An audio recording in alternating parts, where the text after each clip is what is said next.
ઉપસ્થિત માનનીય સંસદ શ્રી નારાયણભાઈ કાસરિયા, દેસાઈ સાહેબ, પ્રભારી સાહેબ, અમારા ભાઈ ધર્મેશ, અને જેમણે આયોજન કર્યું છે એ રવિ કૃષ્ણા ફાઉન્ડેશનના ભાઈ શ્રી મયુરભાઈ, તેમજ ઉપસ્થિત તમામ આપ બધાના હૃદયમાં સ્થિત અસ્તિત્વને મારા પ્રણામ.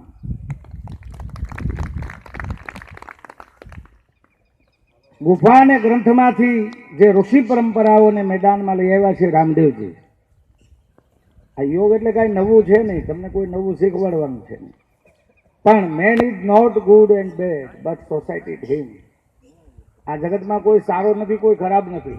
સમય ને સંજોગો માણસને એવી જગ્યાએ લઈ જાય છે.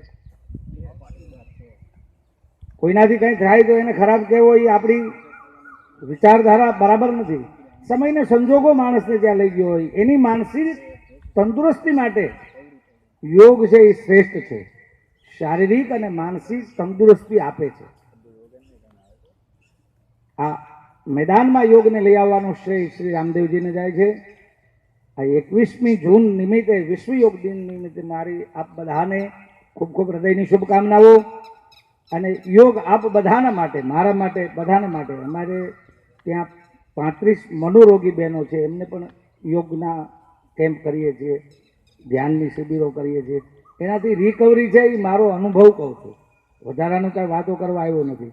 પણ આપ બધાના ઉપર પણ આ યોગની ખૂબ અસર થાય, બધાનું શુભ થાય, બધાને શુભ વિચાર આવે, દિશાઓમાંથી શુભ વિચારો પ્રાપ્ત થાય એવી હૃદયની ખૂબ ખૂબ ભાવનાઓ. આપ બધામાં સ્થિત અસ્તિત્વને પ્રણામ. જય શ્રી રામ.